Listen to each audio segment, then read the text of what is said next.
जब एक सहाबी ने जज्बात में आकर दूसरे सहाबी को मुनाफिक कह दिया और ये बात नबी सल्लल्लाहु अलैहि वसल्लम तक पहुंची तो आप सल्लल्लाहु अलैहि वसल्लम ने ऐसा हुक्म जारी फरमाया जिसने सारी बाजी ही पलट कर रख दी। ये उस वक्त की बात है जब हजरत मुआज बिन जबल अंसार 2 जमातों में नमाज पढ़ते थे। ये वो नौजवान सहाबी थे जिनके बारे में खुद नबी सल्लल्लाहु अलैहि वसल्लम ने फरमाया था कि उम्मत में हलाल और हराम को सबसे ज्यादा जानने वाले मुआज हैं, यानी जिंदगी में क्या जायज है और क्या नाजायज ये सबसे बेहतर मुआज जानते हैं। उनका एक खास मामूल था, वो पहले नबी सल्लल्लाहु अलैहि वसल्लम के साथ मस्जिद नबवी में इशा की नमाज अदा करते।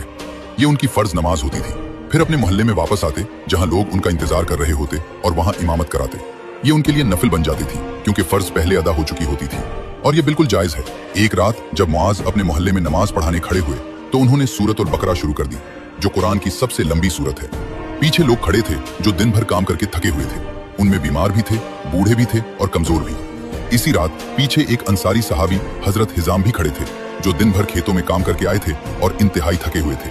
जब उन्होंने सुना कि मुआज ने सूरतुल बकरा शुरू कर दी है तो उन्हें समझ आ गया कि ये नमाज बहुत लंबी होगी। उन्होंने जमात छोड़ दी और अकेले नमाज पढ़कर घर चले गए। ये कोई बेदीनी नहीं थी बल्कि मजबूरी थी।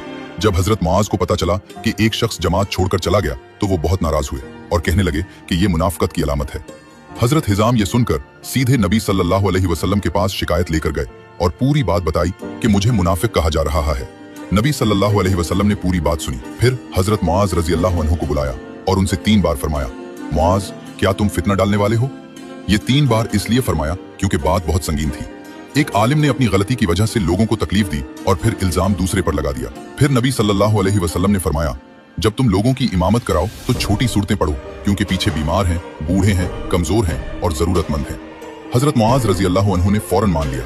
नबी सल्लल्लाहु अलैहि वसल्लम ने इस वाक़े के बाद एक जुमला फरमाया, दीन आसान है, जो दीन में सख्ती करेगा दीन उस पर गालिब आ जाएगा। यानी दीन अल्लाह का हक भी है और लोगों का ख्याल भी। जो सिर्फ अल्लाह का हक देखे और बंदों को भूल जाए वो अधूरा है।